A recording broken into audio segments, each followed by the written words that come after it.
वारकरी संप्रदायामध्ये जगद्गुरु तुकोबारायांना कळस म्हटलं जातं. कळस सामान्य नाही बरं का. वारीमध्ये पंढरपुरामध्ये जर वारी आषाढी कार्तिकी वारीला पंढरपुरामध्ये खूप गर्दी असते आणि त्या ठिकाणी तुम्हाला जर पांडुरंगाच्या चरणाचं दर्शन झालं नाही, तुम्ही जर मनात भक्तिभाव ठेवून कळसाचं दर्शन घेतलं तर त्या ठिकाणी तुम्हाला पांडुरंगाच्या चरणाचं दर्शन घेतल्याचं पुण्य लागतं. एवढा महिमा कळसाचा आहे. आणि तो कळस जगद्गुरु तुकोबारायांना म्हटले. जगद्गुरु तुकोबाराया हे वारकरी संप्रदायाचे कळस आहेत. सामान्य संत नाही जगद्गुरु तुकोबाराया. तुकोबारायांचा जर जीवनाचा अभ्यास केला, चरित्राचा अभ्यास केला तर आपल्याला तुकोबारायांच्या चरित्रामध्ये आश्चर्य बघायला मिळतात. आश्चर्य म्हणजे काय हो? आमचे गुरु नेहमी म्हणतात, आश्चर्य म्हणजे जी गोष्ट होणेच नाही पण ती घडली त्याला माणूस आश्चर्य म्हणतो. बरोबर आहे ना? जी गोष्ट होणेच नाही पण ती घडली त्याला माणूस आश्चर्य म्हणतो. मग जगद्गुरु तुकोबारायांच्या जीवनामध्ये आपल्याला असे आश्चर्य बघायला मिळतात. देहासहित वैकुंठाला जाणं हे आश्चर्य आहे. या ठिकाणी मृत्यू लोकामध्ये जो जीव जन्माला येतो त्याला देह याच ठिकाणी ठेवून जावं लागतं. तो या सृष्टीचा नियम आहे. देह याच ठिकाणी ठेवून जावा लागतो. पण जगद्गुरु तुकोबारायांच्या जीवनातलं आश्चर्य, देहासहित वैकुंठ गमन केलं हे जगद्गुरु तुकोबारायांच्या जीवनातलं आश्चर्य आहे. मला सांगा, मी जर तुम्हाला एखादा कागद दिला, त्याच्यावर काहीतरी लिहिलंय, तुम्हाला सांगितलं हा कागद तुम्ही दगडाला गुंडाळा आणि पाण्यात टाका, 3 तासानंतर मी तो कागद तुम्हाला परत मागितला, तुम्हाला देता येईल का जशाच तसा? बोलतच नाहीत गड्या. बोला, कागद परत देता येईल का? जशाच तसा पाण्याच्या बाहेर काढता येईल? नाही. पण त्या ठिकाणी 3 तासानंतर जो कागद आपल्याला परत जशाच तसा देता येत नाही, 3 दिवसानंतर ज्यांनी ग्रंथ पाण्यातून जशाच तसे बाहेर काढले, हे जगद्गुरु तुकोबारायांच्या जीवनातलं आश्चर्य आहे.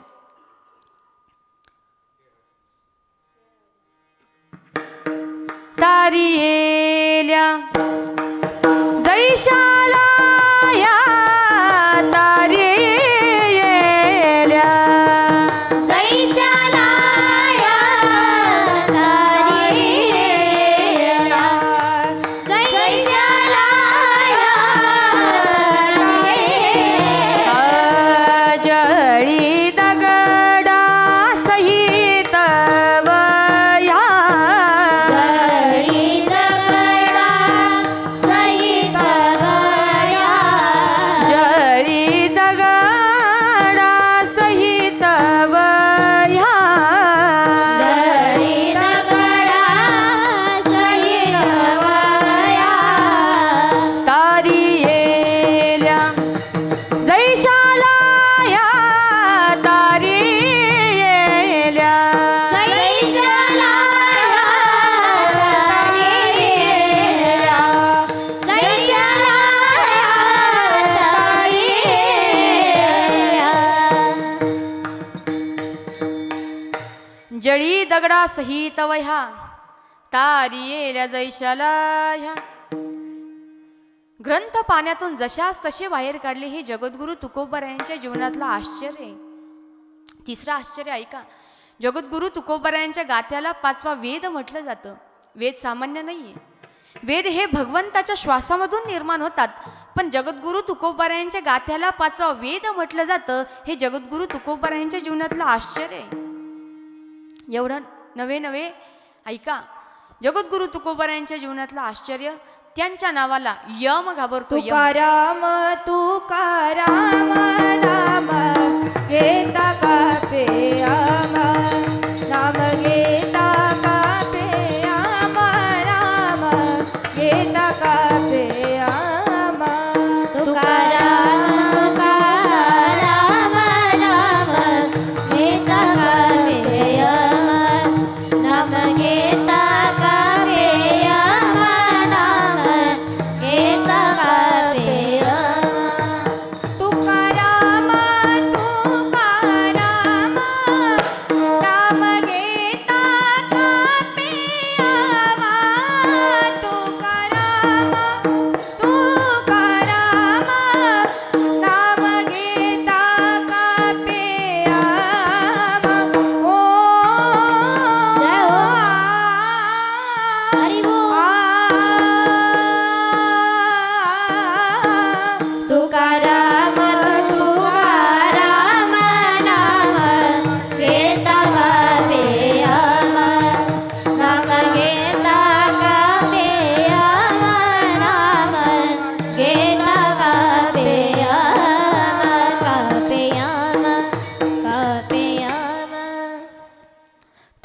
तुकाराम तुकाराम नाम घेता का पेयम.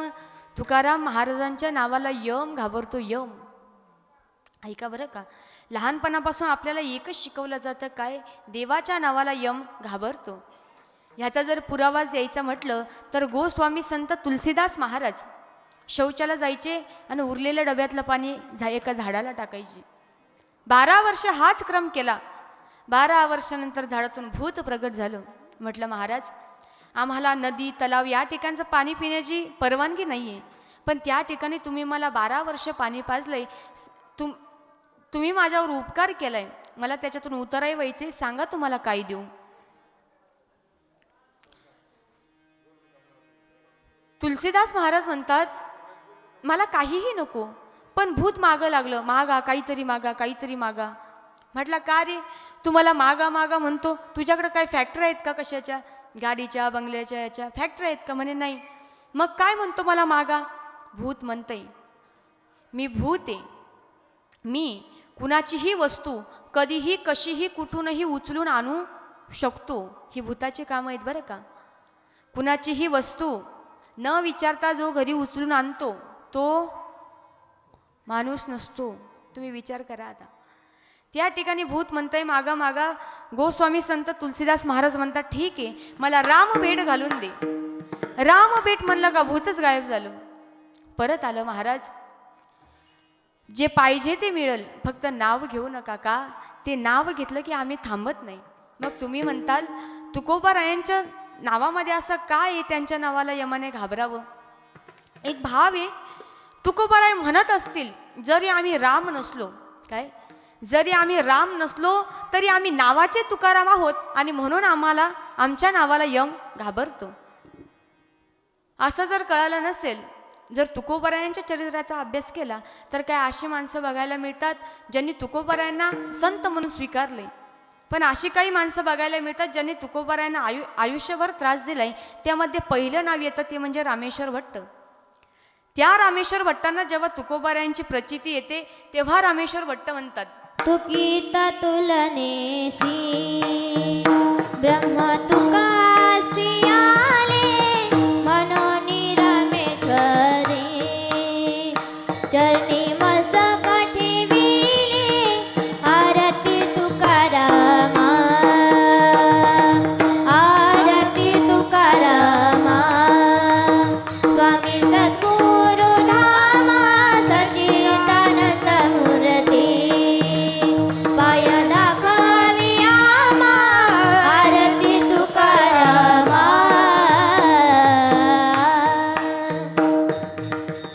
तुकिता तुलनेसी ब्रह्मच तुकासी आले म्हणजे काय? तुकोबाराय जरी चालायला बोलायला वागायला जरी माणसासारखे असले तरी ते ब्रह्मस्वरूप होते आणि म्हणून त्यांच्या नावाला यम घाबरत होता. ऐका ना, एवढी भक्ती केली जगद्गुरु तुकोबारायांनी. त्यांचा फक्त शिंक जांभळी खोकला आणि इतुकाची वेळ वाया गेला. एवढाच वेळ वायाला जात होता. एवढी भक्ती केली जगद्गुरु तुकोबारायांनी. तुकोबारायांची संसाराबद्दलची अवस्था कशी होती? जळो आता संसारू कई शेवटा बुरे तुकयाचा स्वामी गोपाळा लागी जीव जुरे. आता काय करू सांगा तो मज भेटे कैसा. आता काय करू सांगा तो मज भेटे कैसा. आता काय करू सांगा तो मज भेटे आता काय करू सांगा तो मज भेटे. अशी अवस्था होती जगद्गुरु तुकोबारायांची. जळो आता संसारू कई शेवटा बुरे. सामान्य नाही जगद्गुरु तुकोबाराया. ते जगद्गुरु तुकोबाराया या अभंगाच्या माध्यमातून आपल्याला भगवंताच्या आवडीचा महिमा सांगतायत. ऐका महिमा आवडीचे ऐका महिमा आवडीचे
जगद्गुरु तुकोबराय या ठिकाणी देवाच्या आवडीचा महिमा सांगतायत. ऐका महिमा आवडीची. आवड ही प्रत्येकाची भिन्न भिन्न आहे बरं का. जगद्गुरु तुकोबराय देवाच्या आवडीचा महिमा सांगतायत, पण आपल्याला या ठिकाणी जीवाची आवड, संतांची आवड आणि मग देवाची आवड अशा 3 प्रकारच्या आवडीचा आपल्याला विचार करायचा आहे. आवड प्रत्येकाची भिन्न भिन्न आहे.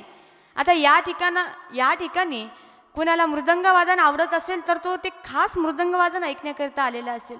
कुणाला गायन आवडत असेल तर तो गायन ऐकण्याकरता आलेला असेल. का? प्रत्येकाची आवड भिन्न भिन्न आहे. जीवाची आवड भिन्न आहे, संतांची आवड भिन्न आहे आणि देवाची आवड भिन्न आहे. जीवाची आवड काय? जीवाची आवड भोग सोडून दुसरं काहीच नाही. भोग मग त्यामध्ये सगळं काही आलं. पैसा, अडका, धन, संपत्ती सगळं काही आलं.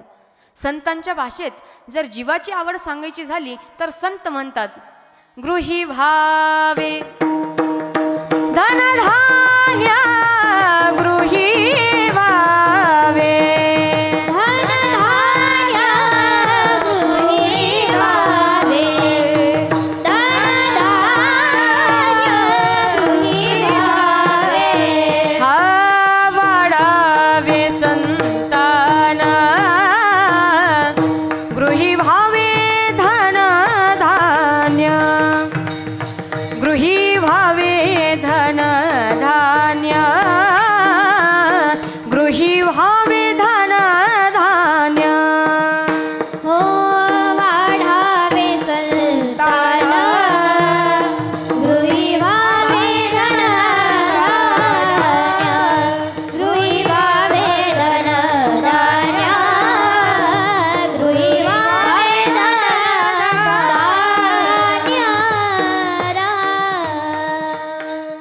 जीवाची आवड वाढावे संतान गृही भावे धनधान्य. पण प्रत्येकाची भिन्न आहे बरं का. या ठिकाणी जीवाची आवड आहे. एका घरामध्ये, एका कुटुंबामध्ये जी लोक राहतात ना, प्रत्येकाची आवड भिन्न आहे. अरे तुम्ही एका घरात राहतात, मग तुमची आवड एक पाहिजे ना, पण प्रत्येकाची भिन्न. कशा प्रकारे? एखाद्या घरात जर एखाद्या मुलीचं लग्न करायचंय, मग लग्न करत असताना बापाची आवड असते, माझ्या मुलीला जो वर शोधायचा आहे तो भलेही कमी पैशावाला असू द्या, पण तो शिकलेला पाहिजे, ही बापाची आवड असते. त्या ठिकाणी आईची आवड असते, माझ्या मुलीला जो वर बघायचा आहे भलेही तो कमी शिकलेला असू द्या, पण तो श्रीमंत पाहिजे, भरपूर पैसा प्रॉपर्टी त्याच्या घरी पाहिजे, माझी मुलगी त्या ठिकाणी राणीप्रमाणे राहिली पाहिजे, ही आईची आवड आहे. त्या ठिकाणी भावांची आवड भिन्न आहे. भावांना वाटतंय कमी पैशावाला असला तरी चालतंय, कमी श्रीमंत असला, कमी पैशावाला असला, कमी शिकलेला असला तरी चालेल, फक्त मुलगा हा खानदानी आणि कुलवान पाहिजे, ही भावांची आवड. त्या ठिकाणी भाऊजाईंची आवड वेगळी आहे. भाऊजाईला वाटतंय बाकीचं काहीही असू द्या, फक्त लग्नात खर्च थोडा कमी झाला पाहिजे, ही भाऊजाईची आवड असते.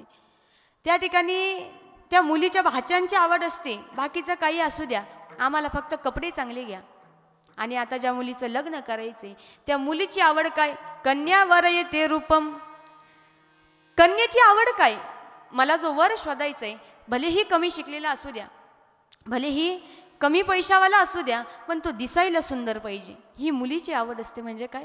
प्रत्येकाची आवड भिन्न आहे. ही झाली सामान्य जीवाची आवड. संतांची आवड काय हो? खूप सुंदर संतांची आवड आहे. संतांची आवड ही भगवंता संबंधी आहे. काय आवडतंय संतांना? तुळसी हार गळा कासे पितांबरा. तुळसी हार गळा कासे पीतांबरा.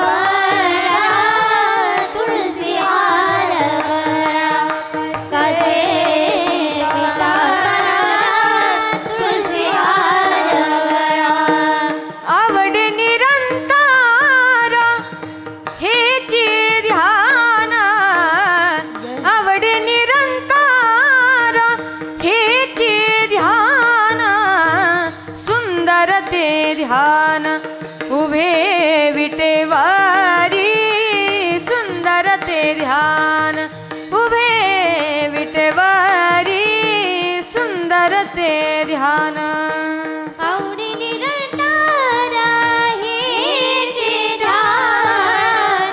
आवडी निरंतर हेचे ध्यान. सुंदर ते ध्यान उभे विटेवारी. सुंदर ते ध्यान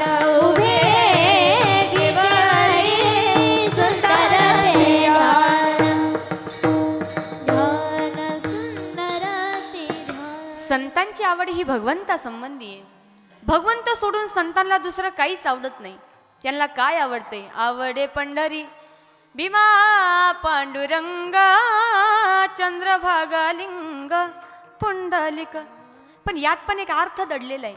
खरंच संतांना पंढरपूर आवडतंय का? खरंच संतांना चंद्रभागा आवडते का? तर नाही. संतांना चंद्रभागा पंढरपूर आवडत नाही. मुख्य आवड काय? तर तो भगवान परमात्मा आहे. मुख्य आवड भगवान परमात्मा आहे. छोटा दृष्टांत देऊन सांगते. एक स्त्री आहे आणि त्या स्त्रीचा एक मुलगा आहे. त्या स्त्रीचं त्या मुलावर अतिशय प्रेम आहे. तो मुलगा खेळता खेळता बाहेर गेला. त्याला एक कुत्र्याचं पिलू दिसलं. त्यानं ते उचललं आणि घरी घेऊन आला. आईने त्याला मारलं आणि कुत्र्याचं पिलू काढून दिलं. का? त्याला पिसा गोचिडं लागलेली होती म्हणून काढून दिलं. मुलगा रडायला लागला. आईने त्याला खूप समजवायचा प्रयत्न केला. पैसे दिले, खायला दिलं, मोबाईल दिला, काही दिलं, पण ते मुलगा ऐकतच नव्हता. त्याला कुत्र्याचं पिलू पाहिजे होतं. शेवटी आईचा नाईलाज झाला. आई गेली, कुत्र्याचं पिलू घेतलं, त्याला धुतलं आणि मुलाजवळ आणून दिलं. आता माझ्या प्रश्नाचं उत्तर द्या. आईला कुत्र्याचं पिलू आवडत होतं का? नाही. मुलाला का आणून दिलं? मुख्य आवड तिचा मुलगा आहे. त्याप्रमाणे संतांची मुख्य आवड हा तो भगवान परमात्मा आहे. भगवान परमात्मा त्या ठिकाणी आहे म्हणून संतांना पंढरपूर आवडून घ्यावं लागतं. भगवान परमात्मा त्या ठिकाणी आहे म्हणून त्यांना चंद्रभागा आवडून घ्यावी लागते. संतांची आवड खूप सुंदर आहे. संतांची आवड ही भगवंता संबंधी आहे. भगवंत सोडून दुसरं त्यांना काहीच आवडत नाही. ही झाली संतांची आवड. पण त्या देवाला काय आवडतंय? तुकोबाराय सांगतात, ऐका महिमा आवडीची. काय आवडतंय त्या देवाला? बोरे खाय बिल्लनीची. गोड दृष्टांत. शबर राजाला एक मुलगी झाली, विवाह योग्य मुलगी झाली. त्यासाठी विवाह करायचा आहे. वर शोधण्याचं काम सुरू झालं. वर शोधलाय. त्या ठिकाणी लग्नाची सगळी तयारी झाली. दारामध्ये 100 बोकड्याची दावण लागली. 8-10 वर्षाची शबरी माता, तिचं त्या ठिकाणी लग्न लावायचे. पूर्वी लहानपणी लग्न लावली जायची. पूर्वी म्हणायचे ना, नवरदेवाचे मामा नवरदेवाला लग्न मंडपात घेऊन या, म्हणायचे का? अजूनही ती प्रथा चालू आहे. म्हणतात ना. का? ती मुलं लहान असायची. लहान असल्यामुळं लग्न मंडपात येत नव्हती. मग बाप जायचा, दाब टाकायचा. दाब टाकलं का अजून रडायला लागायची. मग जवळचं, जिवाळ्याचं, प्रेमाचं नातं कोणचं असेल तर मामा. मामा जा आणि घेऊन ये. मामा जायचा, टपकन उचलायचा आणि मंदिरात घेऊन यायचा. आत्ताचा नवरदेव 30 वर्षाचा आहे, मामा 80 वर्षाचा. मामाला उचलेल का? त्या ठिकाणी शबरी मातेचं लहानपणी लग्न. आणि त्या शबरी मातेने बघितलंय दारामध्ये 100 बोकड्याची दावण लागलेली आहे. आईला विचारलं, आई अगं बकरं कशासाठी आणलीत? आईने सांगितलंय, बाळा उद्या तुझं लग्न आहे आणि त्या लग्नामध्ये आपल्याला पाहुण्यांना याचे जेवण द्यायचे. वाईट वाटलं. माझ्या एकटीच्या लग्नासाठी एवढे जीव मारायचे. आईला म्हटले, आई अगं मी लग्नच केलं नाही तर काय होईल? मी लग्न करणार नाही. आई म्हटली, अगं वेडी झाली का? बाबांनी ऐकलं तर मारतील. झोप गप. सगळी झोपली. पण शबरी मातेला झोप येत नाही. का? माझ्या एकटीच्या लग्नासाठी एवढे जीव मारायचे. त्यांना ते पटत नव्हतं. त्यांच्या मनात बसत नव्हतं. एवढे जीव कसे मारू द्यायचे?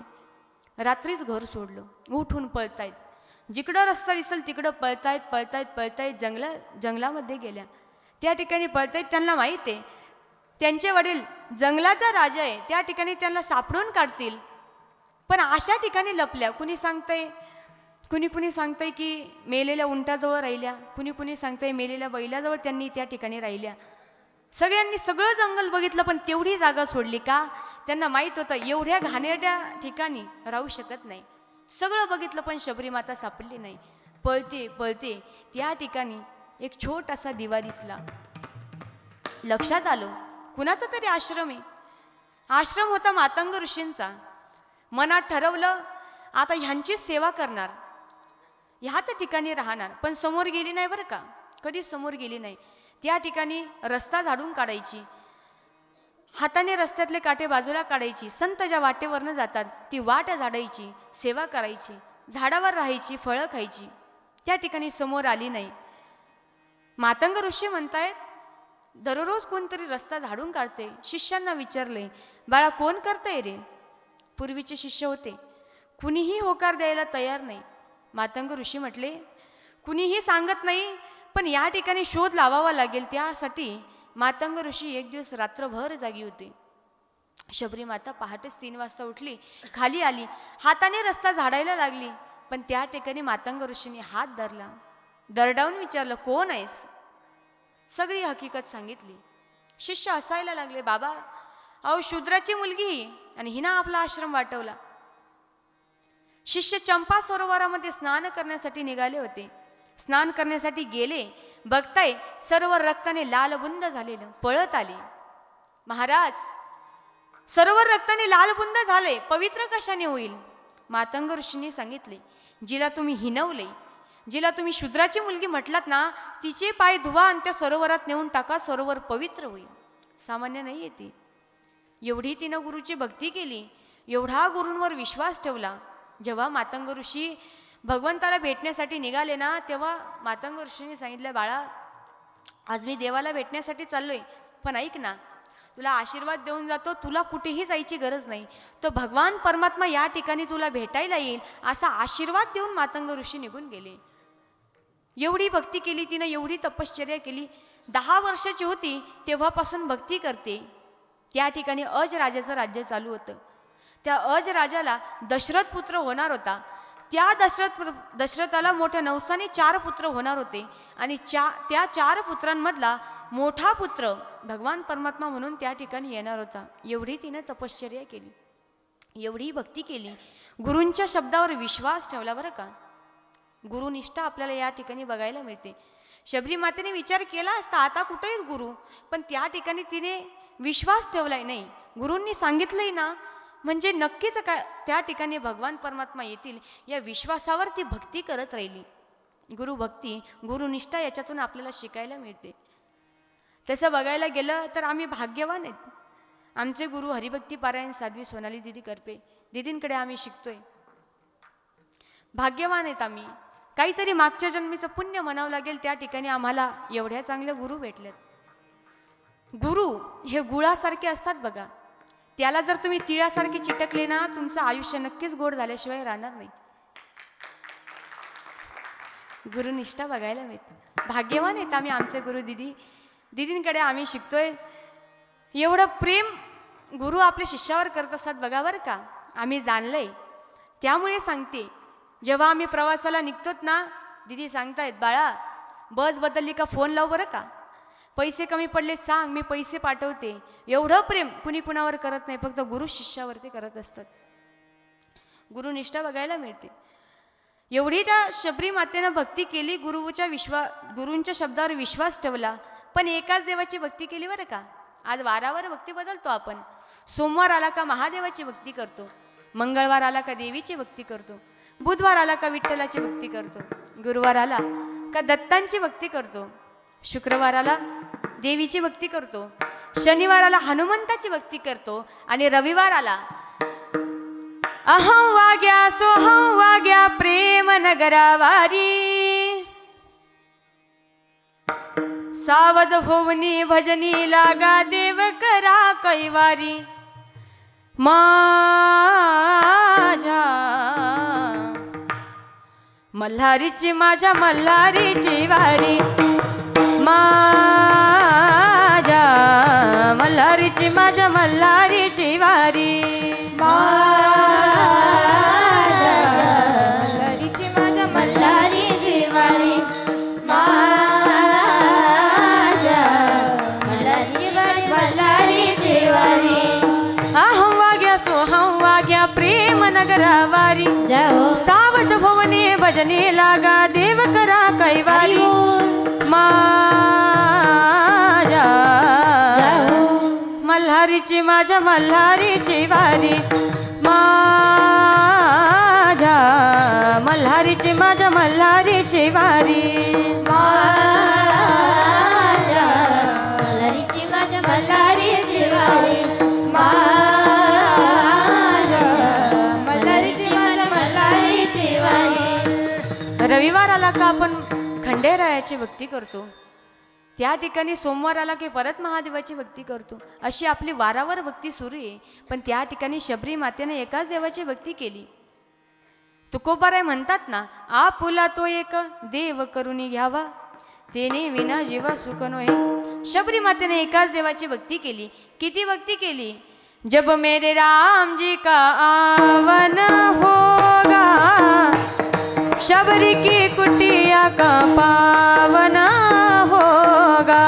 जब मेरे राम जी का आना होगा, शबरी की कुटिया का पावन होगा। जब मेरे राम जी का आवन होगा, शबरी की कुटिया का पावन होगा।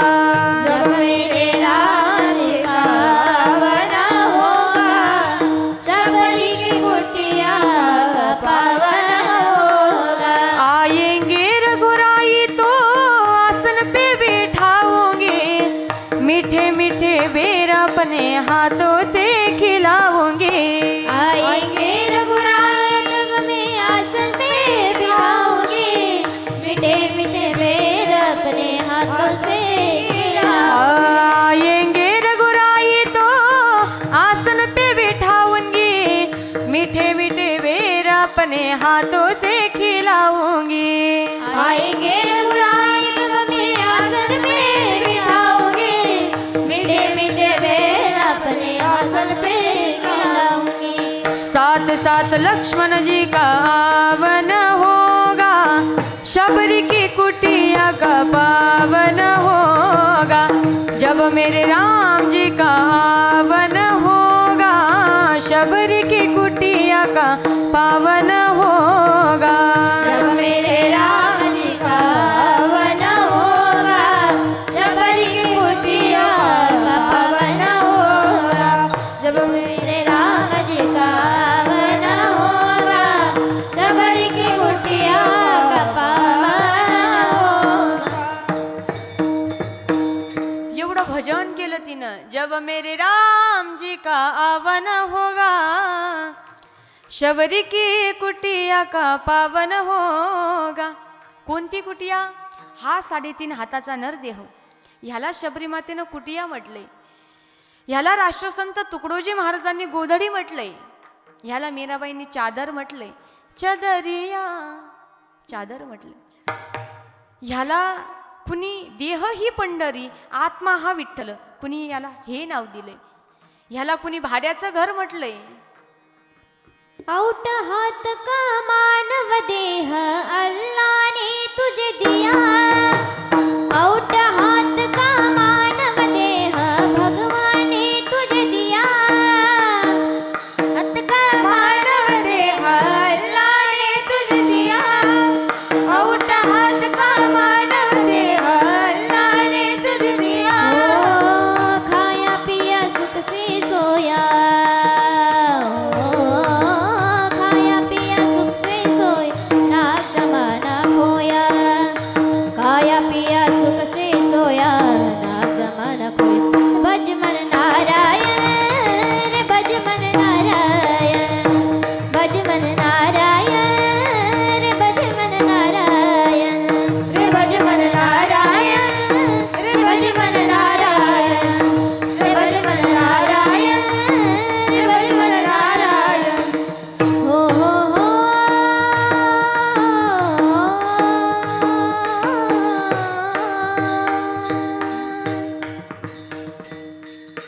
औट हात का मानव देह अल्लाह ने तुझे दिया कि किंवा जिंदगी एक किराए का घर है, एक ना एक दिन बदलना पडेगा. भाड्याचं घर म्हटलंय काय, एक ना एक दिन बदलना पडेगा. सोडून जायचंय बरं का. तू लाख हिफाजत करले, तू लाख करे रखवाली, उड़ जाएगा एक दिन पंछी रहेगा पिंजरा खाली, उड़ जाएगा एक दिन पंछी रहेगा पिंजरा खाली, उड़ जाएगा एक दिन पंछी रहेगा पिंजरा खाली, उड़ जाएगा एक दिन पंछी रहेगा पिंजरा खाली। पिंजरा खाली, पिंजरा खाली, पिंजरा खाली, पिंजरा खाली। तू लाख हिफाजत कर ले, तू लाख करे रखवाली,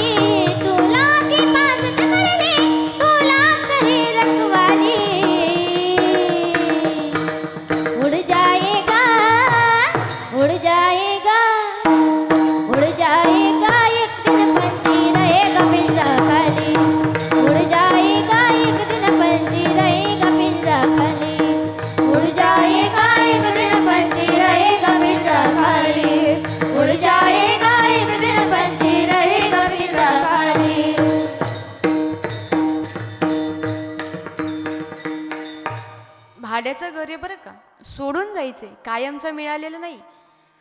ह्याला कुणी भाड्याचं घर म्हटलंय, तसं याला शबरी मातेनं कुटिया म्हटलंय. जब मेरे राम जी का आवन होगा, शबरी की कुटिया का पावन होगा. त्या ठिकाणी भक्ती करते, दररोज रस्ता सजवते, फळं आणते, भगवंताची दिवसभर वाट बघते. भगवंत नाही आले ना परत फेकून देते, परत दुसऱ्या दिवशी तेच.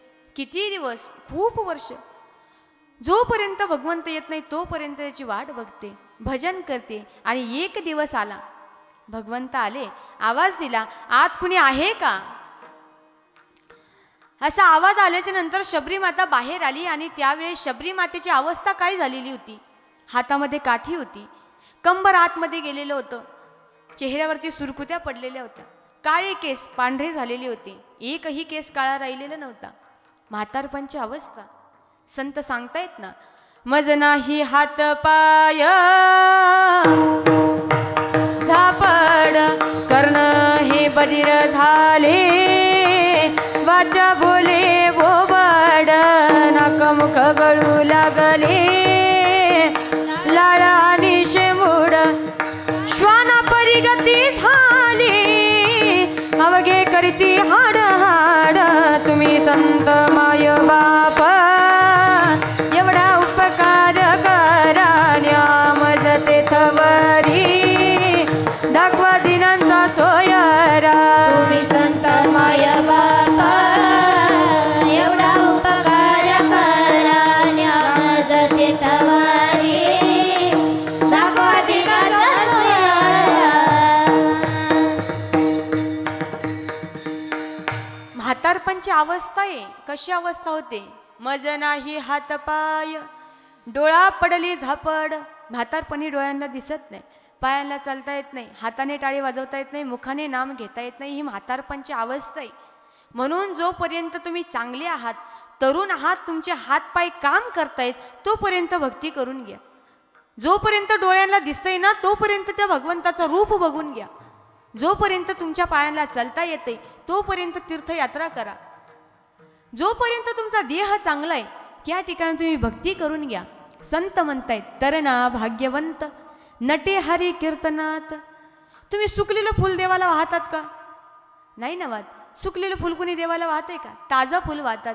मग या ठिकाणी भगवंताने हा देह आपल्याला भक्ती करण्यासाठी दिलाय. मग म्हातारपणी जेव्हा आपण सुकतो तेव्हा भक्ती का करायची? तरुणपणातच भक्ती करायची. त्या ठिकाणी भक्ती करून घ्या. शबरी मातेची अवस्था तशी झालेली. शबरी मातेनं भगवंताच्या पायावर लोळण घेतलं, भगवंतानी उचललं आणि बसवलं. त्या ठिकाणी बोरे खाय भिल्लनीची, बोरे दिले खायला आणि ती उष्टी बोरं भगवान परमात्मा खायला लागले. त्या ठिकाणी भगवंत म्हणतात, सुनो भामिनी माता. भामिनी माता म्हटलं आणि शबरी मातेला राग आला. शबरी माता म्हणताय, देवा अहो भामिनी म्हणजे तुम्हाला कळतं का? भामिनी म्हणजे रूपवान, रूपवती, सुंदर, तिला भामिनी म्हणतात. आणि तुम्हाला मी कोणत्या रंगाने भामिनी दिसते, कोणत्या रंगाने सुंदर दिसते, कोणत्या रंगाने मी तुम्हाला रूपवती दिसते? भगवंत म्हणतात, माते मी तुझा बाह्य रंग बघत नाही ग, अंतरंगाने तू खूप सुंदर आहेस. अंतरंगाने तुझा भाव, तुझं प्रेम, तुझी भक्ती खूप सुंदर आहे आणि तो अंतरंगातला भाव मला आवडतो. बाह्य रंग माझ्यासाठी काही, बाह्य रंगाचं भगवंताला काही घेणं देणं नाही, अंतरंगातला भाव पाहिजे. का? देव फुलला भावासी, देव फुलला भावासी, सांडोनिया वैकुंठासी, सांडोनिया वैकुंठासी, देव फुलला भावासी. अंतरंग पाहिजे. आज लोकांचा बाह्यरंग सुंदर आहे पण अंतरंग अजिबात सुंदर नाही. शेजारच्याने गाडी घेतली, गाडीचा पेढा खातात, हसून बोलताय गाडी घेतली, बरं बरं, घरात येऊन म्हणताय त्याच्या गाडीचं टायर पंक्चर झालं पाहिजे. असे लोक आज बघायला मिळतात. पण तो भगवान परमात्मा, त्याला अंतरंगातला भाव, अंतरंगातली भक्ती आवडते, कारण तो त्याचा भुकेला आहे. तेच महाराज अभंगाच्या दुसऱ्या चरणात सांगतात. थोर प्रेमाचा भुकेला, थोर प्रेमाचा भुकेला, थोर प्रेमाचा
प्रेमाचा भुकेला हाचे दुष्काळ तयाला.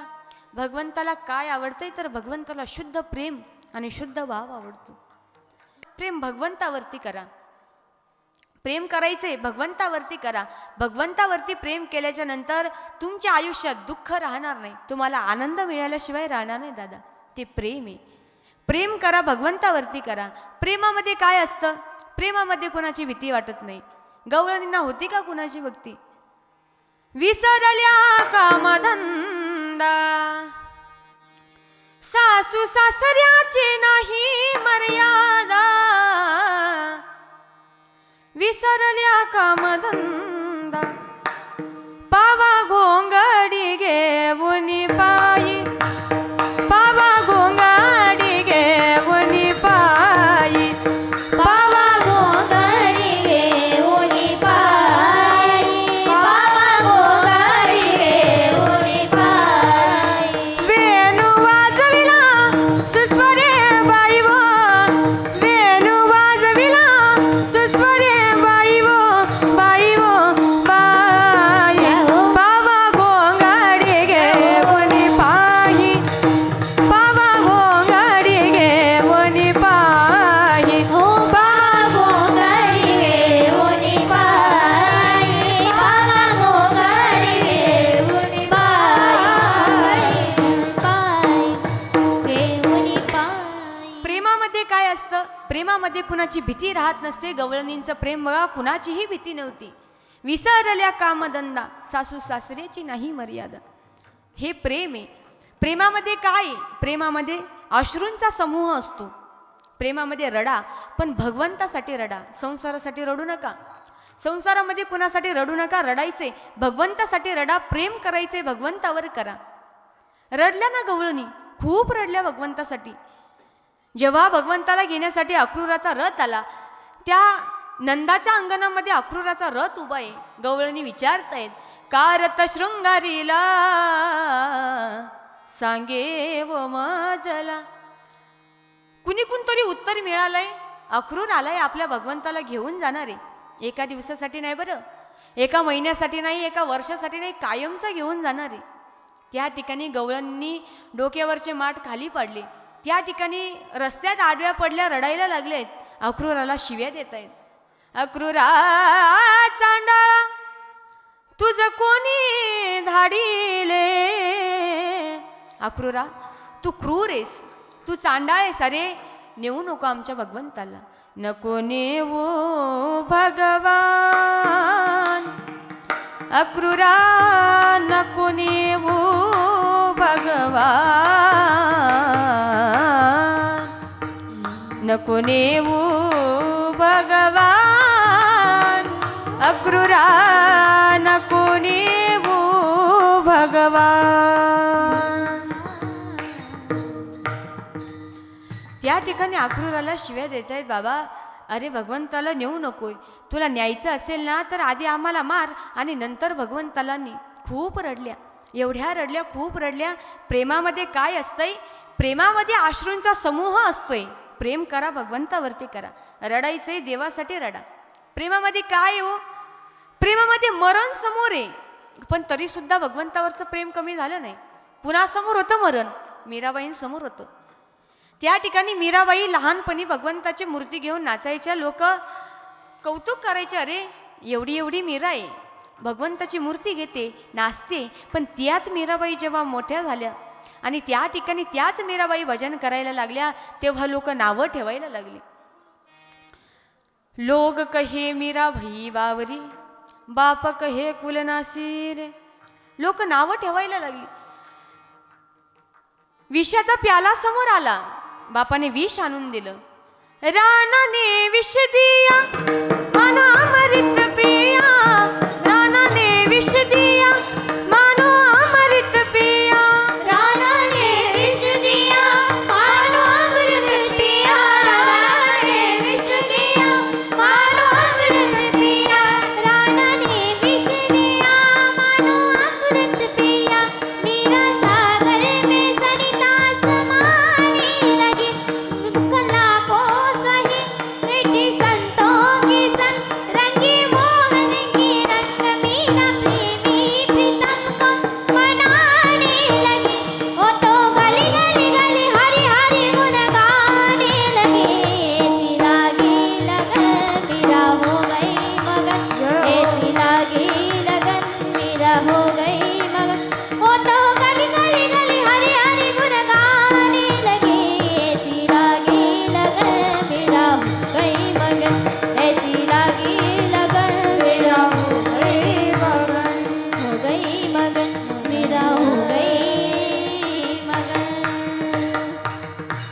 बापाने सांगितलं विष पी नाहीतर भजन सोड.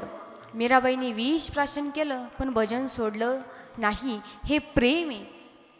प्रेमामध्ये जीव गेला पण भगवंतावरचं प्रेम कमी झालं नाही. कुणाचा जीव गेला? चला रामायणाकडे.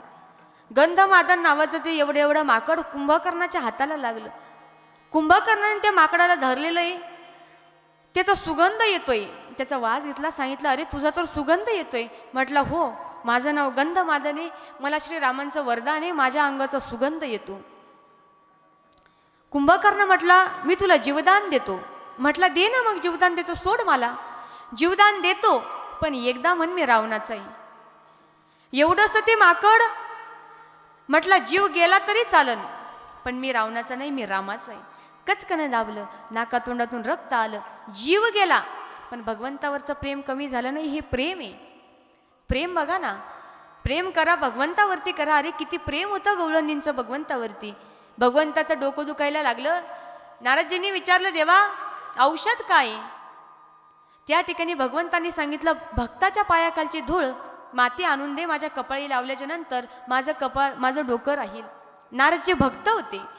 स्वतःच्या पायाखालची माती देऊ शकले असते पण आपल्या पायाखालची माती जर भगवंताच्या कपाळी लागली तर आपल्याला नरकात जावं लागेल. म्हणून नारदजी त्रैलोक्य हिंडायला लागले.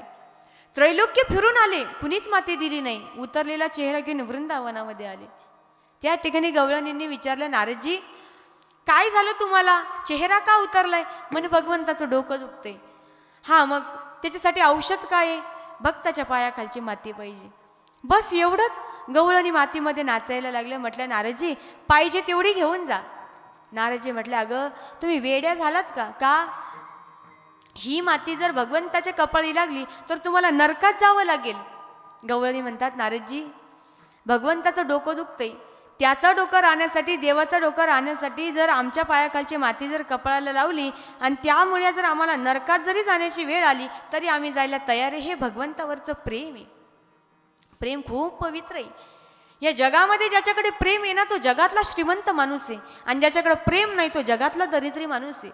नाथ महाराज सांगतायत देवा मला ज्ञान नको, मला भक्ती नको, द्यायचं असेल ना त्याला प्रेमाची जोड दे.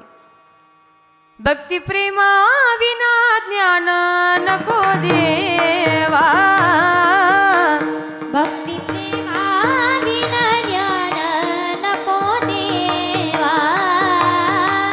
भक्ती प्रेमा विना ज्ञान नको देवा.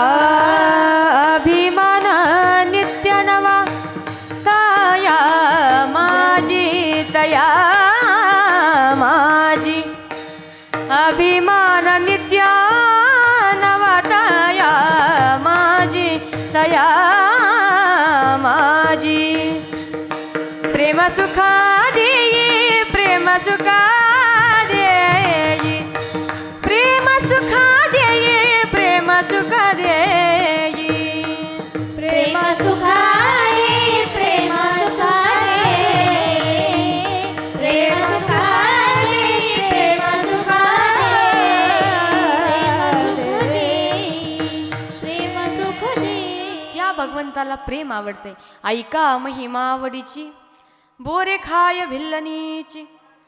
थोर प्रेमाचा भुकेला हाची दुष्काळ तयाला. पोहे सुदाम देवाचे फके मारी कोरडेचे. का थोर प्रेमाचा भुकेला हाची दुष्काळ तयाला. साधक म्हटले त्याला उष्टी बोरत नाही आवडतंय का? देव तुकाराम महाराज म्हणतात नाही न म्हणे उच्चिष्ट अथवा थोडे तुका म्हणे भक्ती पुढे. का थोर प्रेमाचा भुकेला हाची दुष्काळ तयाला. विठोबा रघुमाई